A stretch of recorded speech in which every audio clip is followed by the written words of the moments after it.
क्या बहुओं को आराम करने का हक सिर्फ मायके में ही होता है?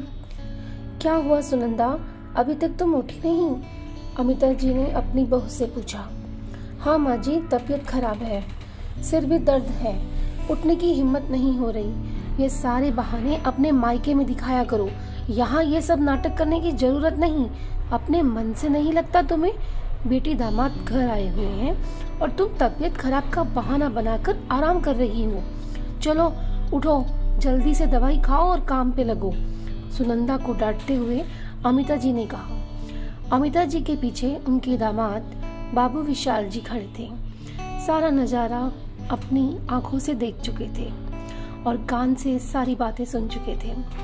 अपनी सासू माँ का सुनंदा भाभी के प्रति यह व्यवहार शायद उन्होंने कभी सपने में भी नहीं सोचा था।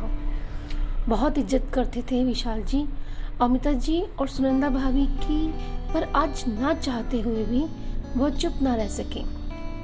माँ जी, आप यह भूल रही हैं कि आपकी बेटी भी हमारे घर की बहू है। मेरे सामने आप भाभी जी के साथ इतनी कठोरता के साथ व्यवहार कर रही हैं। जरा अपनी बेटी लता से पूछिए, जरा से छींक आने पर भी मेरी माँ कैसे उसको प्यार से पूछती है कि तुम्हारी तबीयत खराब तो नहीं?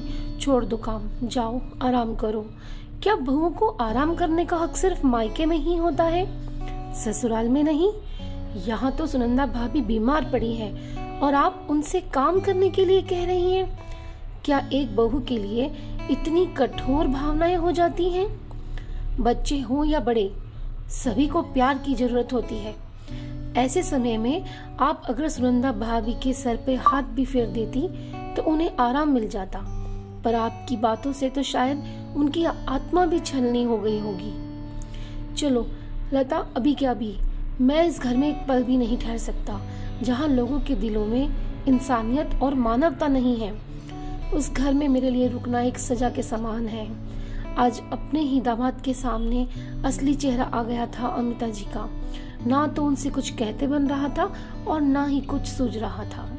वहीं डाइनिंग टेबल पे सुनंदा के पति राज भी बैठे हुए थे। मन ही मन उन्हें भी आत्मग्लानि हो रही थी।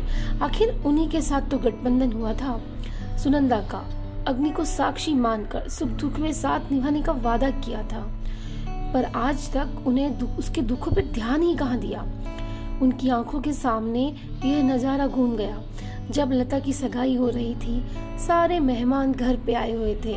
मुश्किल से 6 महीने की ही तो थी सुनंदा और राज की बेटी यशी। उसके बाद भी सुनंदा ने खाने पीने का पूरा जिम्मा अपने सर ले लिया था। 20-25 लोगों का खाना बनाना आसान ना था, लेकिन मजाल है कि सुनंदा के चेहरे पर शिकन भी आई हो। लता के ससुराल वालों की नजर में सुनंदा की एक जिम्मेवार बहू की छवि बन गई थी।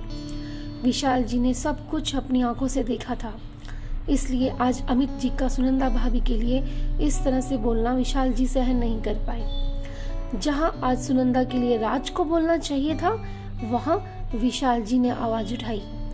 विशाल को रोकते हुए राज ने कहा, रुक जाइए विशाल जी, आज आपकी एक आवाज ने मुझे मेरी गलतियों का एहसास दिला दिया। सबसे बड़ी गलती तो मेरी ये है कि मैं ही अपनी पत्नी को आज तक उपेक्षित करता रहा।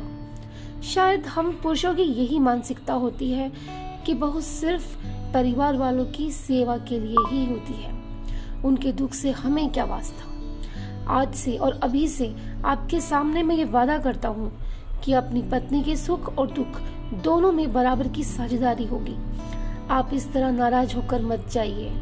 मुस्कुराते हुए विशाल जी ने राज को गले से लगा लिया और कहा कि अच्छी बातों की शुरुआत तुरंत हो जाना चाहिए। चलिए आज हम दोनों रसोई में चलकर सुनंदा भाभी के लिए चाय नाश्ता बनाते हैं। अब घर की बहू को ससुराल में भी आराम करने की इजाजत है।